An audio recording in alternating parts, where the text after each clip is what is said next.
धृतराष्ट्र उवाच। धृतराष्ट्र बोले, धर्मक्षेत्रे कुरुक्षेत्रे समवेतायुयोत्सवः मामकाः पाण्डवाश्चैव किम कुर्वत संजय। नमस्कार, जय जोहार। आप देख रहे हैं सोच विचार मीडिया में। मैं ममता सोनी।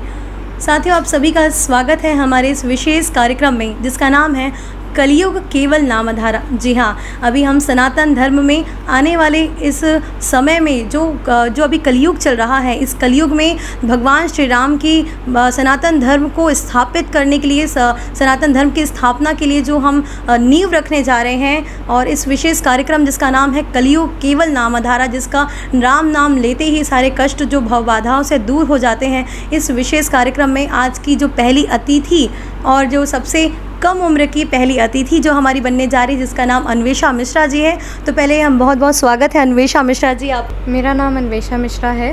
मैं वर्तमान में कक्षा 10वीं की छात्रा हूँ।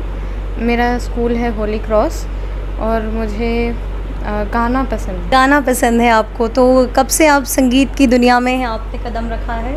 जब मैं 7 साल की थी। अभी हमने जाना कि आपने भगवत गीता पे अध्ययन किया है, तो ये रुचि आपको कब से हुई और आपने कब इसको पहली बार भगवत गीता को अपने हाथों में लिया और इसका अध्ययन शुरू किया? इसके पीछे की पूरी कहानी हमें बताइए।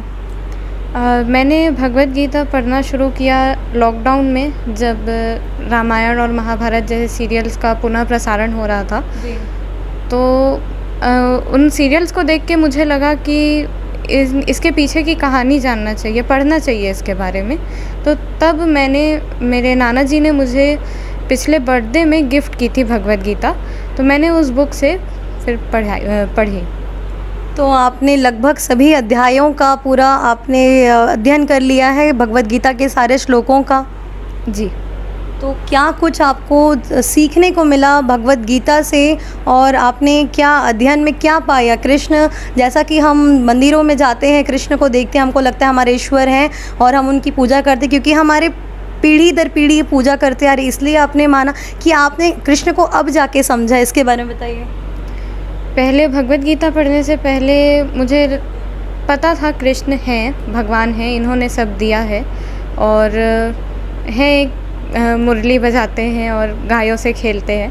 लेकिन भगवत गीता पढ़ने के बाद उनका वो रूप पता चला, जैसे 11वें अध्याय में बताया है, विश्व रूप दर्शन उन्होंने दिया अर्जुन को। तो उसमें उन्होंने दिखाया कि नारायण भी वही है, परम ब्रह्मा भी वही है, मतलब हर किसी प्राणी के अंदर वही है, हर किसी आत्मा में परमात्मा है। अन्वेषा जी, मेरा दूसरा प्रश्न आपसे ये है कि जो गीता है उसमें 18 अध्याय हैं, श्लोक हैं, मंत्र हैं, तो मानव जीवन में मंत्रों का, श्लोक का क्या महत्व है? और जब आपने इसको पढ़ा, आपने समझा, तो आपके लाइफस्टाइल में, आपकी दिनचर्या में, स्वभाव में क्या अंतर आया? इसके बारे में बताइए। ओम नमो भगवते वासुदेवाय। नैनं छिन्दन्ति शस्त्राणि नैनं दहति पावकः न चैनं क्लेदयन्त्यापो न शोषयति मारुतः।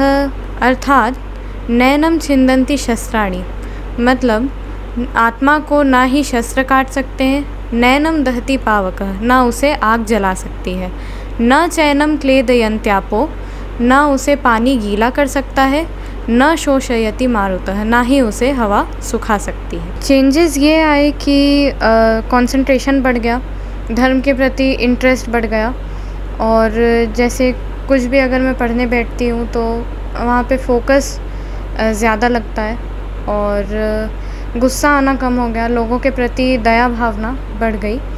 और संस्कृत श्लोकों और मंत्रों का ये महत्व है कि ये तो वैज्ञानिक रूप से प्रमाणित है कि एक आदमी जो मंत्रों और श्लोकों का उच्चारण करता है वो मानसिक और शारीरिक रूप से स्वस्थ रहता है। सोच विचार मीडिया, सोच आपकी, नजरें हमारी।